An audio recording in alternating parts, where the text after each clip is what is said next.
Hello friends, welcome to my channel study for you. So guys, जैसा कि आज जो आपका रेलवे ग्रुप डी का 26 अगस्त का फर्स्ट शिफ्ट का एग्ज़ाम हो गया दोस्तों, जिसका जो है मैं आपको बिल्कुल 100% एक्यूरेट आंसर के साथ जो है इस वीडियो में बताऊंगा। तो देख लेते हैं कि किस प्रकार के जो है आज आपके 26 अगस्त के फर्स्ट शिफ्ट के एग्ज़ाम में जो है प्रश्न पूछे गए हैं। उससे पहले एक बात और दोस्तों, कि जिन्होंने भी अगर चैनल को सब्सक्राइब नहीं किया है तो रेलवे ग्रुप डी से रिलेटेड पल पल की अपडेट के लिए जो है चैनल को सब्सक्राइब ज़रूर कर दीजिएगा। और बगल में ही आपको एक बेल आइकन यानी घंटे का निशान भी दिख रहा होगा, तो आप उसे भी जो है ज़रूर प्रेस कर दीजिएगा। तो चलिए वीडियो को स्टार्ट करते हैं।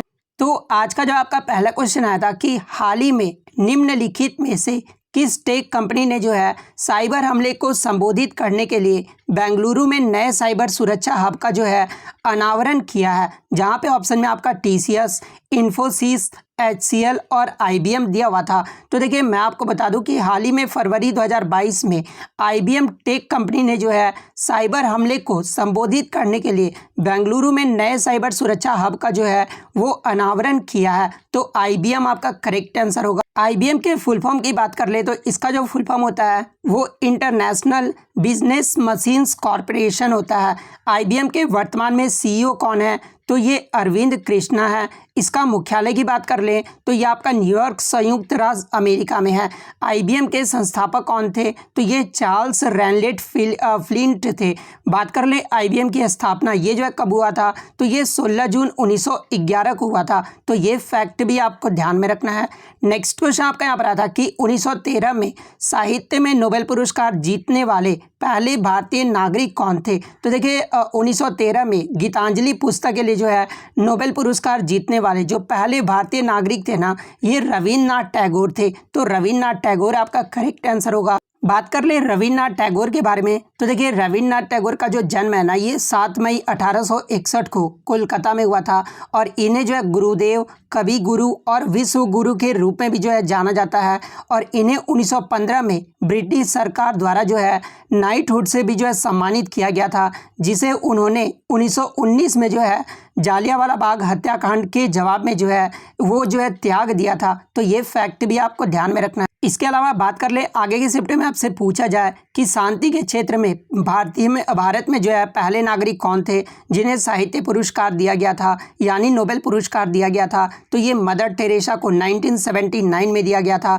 अर्थशास्त्र में बात कर ले तो ये अमर्त्य सेन को दिया गया था 1998 में। वहीं अगर भौतिक विज्ञान के बारे में पूछा जाए तो ये सीवी रमन को दिया गया था 1930 में। तो ये फैक्ट भी आपको ध्यान में रखना है। नेक्स्ट क्वेश्चन आपका यहाँ पर आता है कि विश्व की तीसरी सबसे अधिक बोले जाने वाली भारतीय भाषा कौन सी है? तो देखिए, विश्व में तीसरा सबसे अधिक बोले जाने वाला जो भारतीय भाषा है ना, ये आपका हिंदी भाषा है। तो हिंदी भाषा आपका करेक्ट आंसर होगा। वहीं अगर विश्व में सबसे अधिक बोले जाने वाली भाषा की बात कर ले तो पहले स्थान पे कहीं कहीं आपको अंग्रेजी भाषा देखने को मिलता है, कहीं कहीं जो आपको मंदारिन भाषा जो कि चीनी की भाषा है ये जो आपको देखने को मिलता है। वहीं अगर थर्ड नंबर की बात कर ले तो ये हिंदी भाषा है। फोर्थ में आपका स्पेनिश भाषा है।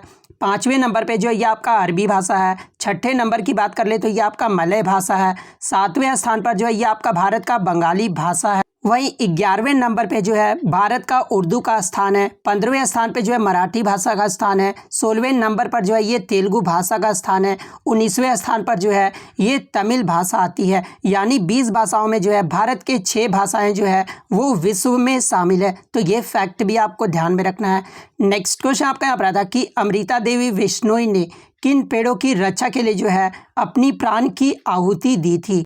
तो देखिए, 12 सितंबर 1730 में जो है अमृता देवी बिश्नोई व भानोजी सिंवर सहित जो है 363 बिश्नोई खेजड़ी जो है हरे वृक्ष को बचाने के लिए खेजड़ली में शहीद हुए थे। यानी खेजड़ी हरे वृक्ष को बचाने के लिए जो है ये अमृता देवी बिश्नोई जो है वो शहीद हुई थी। तो खेजड़ी हरे वृक्ष आपका करेक्ट आंसर होगा। बात कर ले अगर क्वेश्चन ये पूछा गया था कि अमृता देवी राष्ट्रीय पुरस्कार ये जो है किस क्षेत्र में दिया जाता है? तो देखिए, अमृता देवी जो राष्ट्रीय पुरस्कार है ना, ये वन्य जीव संरक्षण के क्षेत्र में जो है ये दिया जाता है। नेक्स्ट क्वेश्चन आपका यहाँ पर आया था कि ई विधान एप्लीकेशन के द्वारा भारत की पहली पेपरलेस जो है ये विधानसभा कौन बनी है। तो देखिए भारत का पहला जो पेपरलेस विधानसभा है ना ये नागालैंड राज्य बना है, तो नागालैंड आपका करेक्ट आंसर होगा।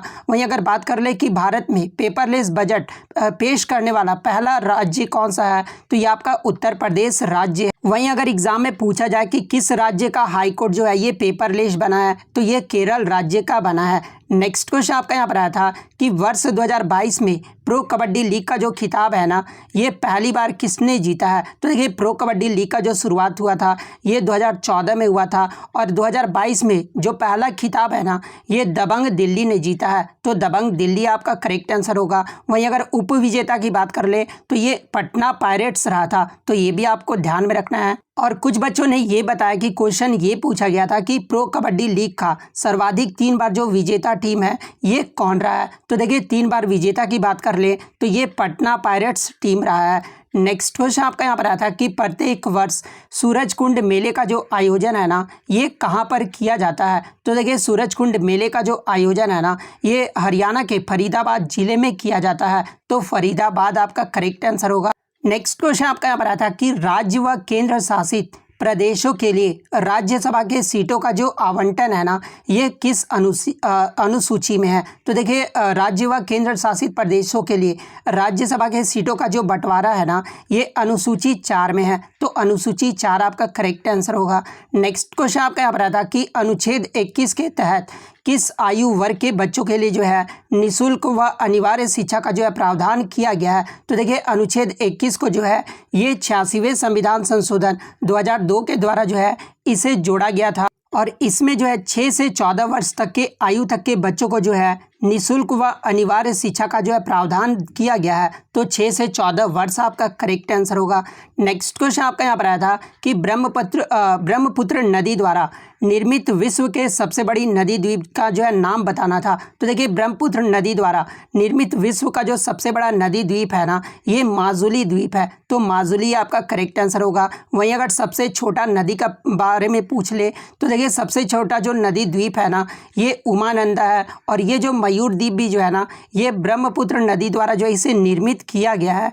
नेक्स्ट क्वेश्चन आपका यहाँ पर आया था कि किस वर्ष जो है गांधी जी के जन्म की 125वीं वर्षगांठ जो है वो मनाई गई है। तो देखिए 125वीं जो वर्षगांठ है ना ये 2019 को मनाया गया था। बात कर ले गांधी जी का जन्म कब हुआ था, तो ये 2 अक्टूबर 1869 को हुआ था। वहीं अगर बात कर ले ये जो है कहाँ पर हुआ था, तो ये पोरबंदर गुजरात में हुआ था। इनके पिता का जो नाम था वो करमचंद गांधी था, माता का जो नाम था वो पुतलीबाई गांधी था और पत्नी का जो नाम था वो कस्तूरबा गांधी था, तो ये फैक्ट भी आपको ध्यान में रखना। नेक्स्ट क्वेश्चन आपका यहाँ पर आया था कि आरबीआई द्वारा महंगाई को नियंत्रित करने का जो है तरीका पूछा गया था। तो देखिए आरबीआई द्वारा महंगाई को नियंत्रण करने के लिए जो है ये रेपो दर में वृद्धि किया जाता है, तो रेपो दर में वृद्धि आपका करेक्ट आंसर होगा।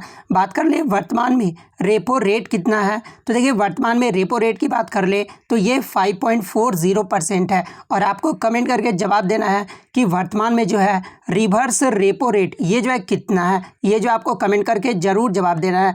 नेक्स्ट क्वेश्चन आपका यहाँ पर आया था कि Mg को CuSO4 की अभिक्रिया से बने अवक्षेप का जो रंग है वो क्या होगा। तो देखिए जब आप मैग्नीशियम को कॉपर सल्फेट के साथ रिएक्शन करोगे ना तो ये जो मैग्नीशियम है ना ये कॉपर को जो है डिस्प्लेस यानी प्रतिस्थापित कर देगा और रंग पूछा गया था तो कॉपर का जो रंग है ना वो भूरा हो जाएगा, तो ये जो आपका यहाँ पे करेक्ट आंसर होगा।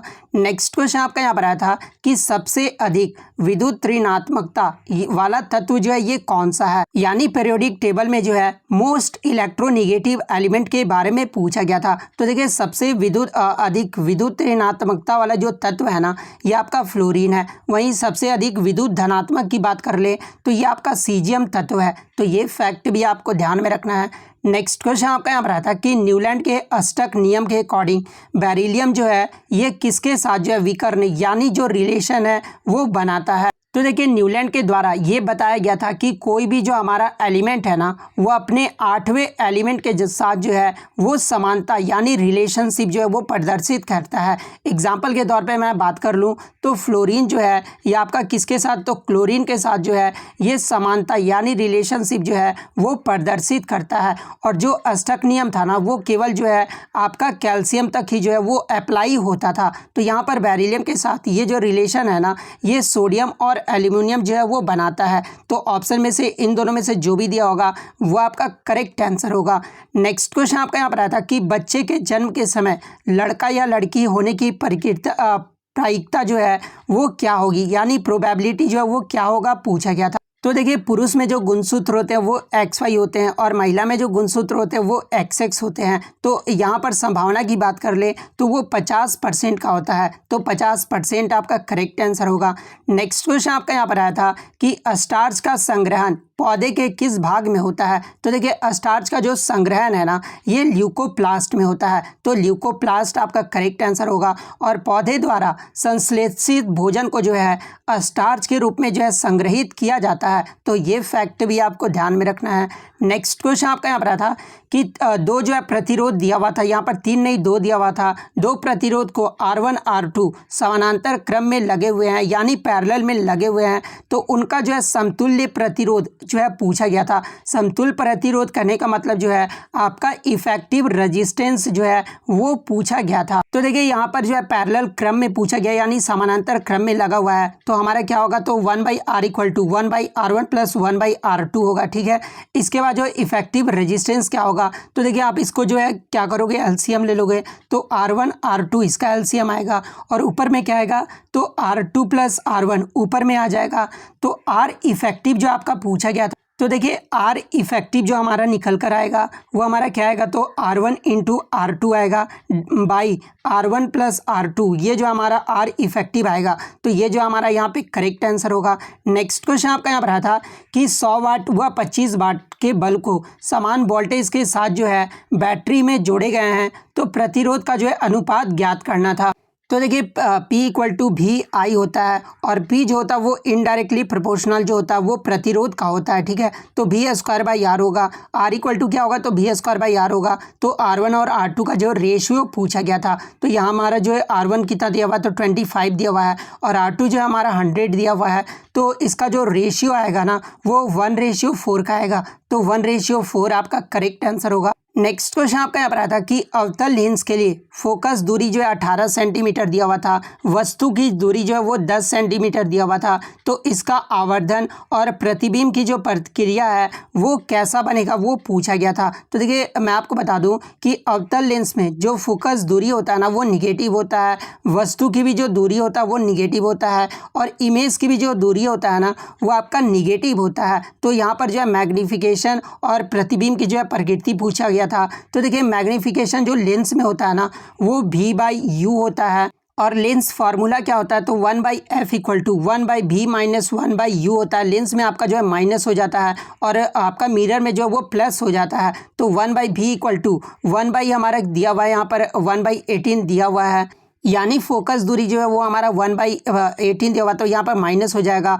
और वस्तु की जो दूरी है वो भी 10 सेंटीमीटर दिया हुआ है। तो इसको जब आप सॉल्व करोगे ना तो -5 सेंटीमीटर जो आपका सॉल्व करके आएगा। उसके बाद जो मैग्नीफिकेशन होगा M = V/U, तो भी हमारा 5 निकल कर आया और जो है हमारा U कितना था, तो 10 था। तो जब आप इसको सॉल्व करोगे तो 1/2 आएगा। तो M की जो वैल्यू है ना वो 1 से जो आपका छोटा आ रहा है यानी इमेज जो है वस्तु से छोटा बनेगा और इमेज जो है वो सीधा बनेगा। तो प्रकृति की बात कर ले तो ये जो आपका सीधा बनेगा और छोटा बनेगा। और वहीं अगर बात कर ले कि यहाँ पर M कितना आएगा, तो 1/2 आएगा। तो ये जो आपका यहाँ पे करेक्ट आंसर होगा। तो इतने क्वेश्चन जो है आज मुझे बच्चों के द्वारा मिले थे जो कि 100% रियल और ऑथेंटिक है। तो अगर वीडियो अच्छी लगी हो तो वीडियो को जो है लाइक ज़रूर कर दीजिएगा, चैनल पर नए हैं तो चैनल को सब्सक्राइब ज़रूर कर दीजिएगा। तो मिलते हैं नेक्स्ट वीडियो में, तब तक thank you, all the best.